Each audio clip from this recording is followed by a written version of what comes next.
Hello guys, আসসালামু আলাইকুম। আশা করি সবাই অনেক অনেক ভালো আছেন। আর আজকে শুক্রবার মানেই কি ভালো মন্দ রান্না, তাই আজকে মুরগি রান্না করব। তো আমি মুরগি কীভাবে রান্না করবো সেটাই আপনাদের সাথে শেয়ার করব। তো চলুন কথা না বাড়াই করি। আজকে জানেন আদা রসুনও ছিল না, মানে আজকে এমনি শুক্রবার অনেক কাজ থাকে, তার মধ্যে আবার আদা রসুন বাটাও ছিল না। যাই হোক, কিছু তাড়াহুড়া করে আদা রসুন বাটা করে তারপরে এখানে পেঁয়াজ কতগুলো, আর আমি মুরগি রান্না করতে গেলে একটু তেল বেশি দিই, কারণ আপনারা দেন কিনা আমি জানি না।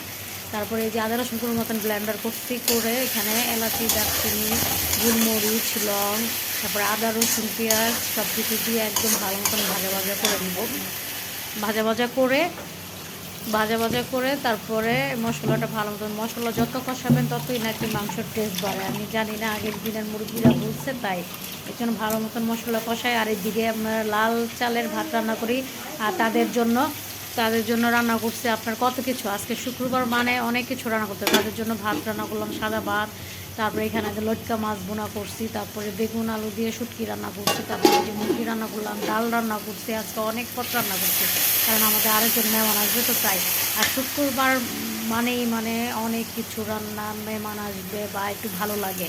আপনাদের লাগে কি না বললেন তো কমেন্ট করে। আর শুক্রবার আমার মনে হয় ঈদের দিনের মতো লাগে, মানে এক সপ্তাহ পর একটা আসে, তো শুক্রবার অনেক কিছু রান্না করা লাগে। এমনিও আমরা রান্না করি ভালো মন্দ, তারপরে শুক্রবার মনে একটু স্পেশাল রান্না বান্না হয়। যাই হোক, আজকে গরুর মাংস ভিজাইতে পারি নাই, আর সময় লাগবে টাইম, এই জন্য শর্টকাট মুরগি রান্না করব।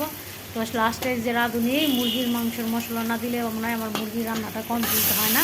তাই ভাবলাম যে আপনাদের সাথে একটু শেয়ার করি। আর এই যে আবার মশলাটা পছন্দ হয়ে গেছে, এই জন্য মুরগিটা দিয়ে দিলাম। আর মুরগিটা আজকে রান্না করবে একটু ঝাল ঝাল করে, আর পোলট্রি মুরগি তো একটু ঝাল ঝাল করলে ভালো লাগে।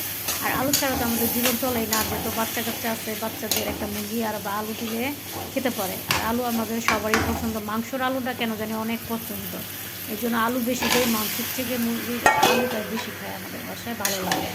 তাই করে মাংস খায় কম, আলু খায় বেশি। মানে আছে না একজনের পছন্দ, আমাদের বাসায় সবারই আলু পছন্দ। তাই ভাবলাম যে আপনাদের সাথে শেয়ার করি। আর আপনারা কি রান্না করছেন আজকে শুক্রবার বলে জানাবেন। আর আমরা আজকে শুক্রবার স্পেশাল দিন, এর জন্য ভালো কিছু রান্না করছি, তাই আপনাদের সাথে শেয়ার করলাম। আর এখানে আমার যে মুরগিটা কষানো হয়ে গেছে, এখন পানি দিয়ে দেবো। আর আমার এখানে ভাত বসাই দিছি। তো আজকের ভিডিওটা এই পর্যন্তই। ভালো লাগলে লাইক, শেয়ার, সাবস্ক্রাইব করতে ভুলবেন না। Bye bye.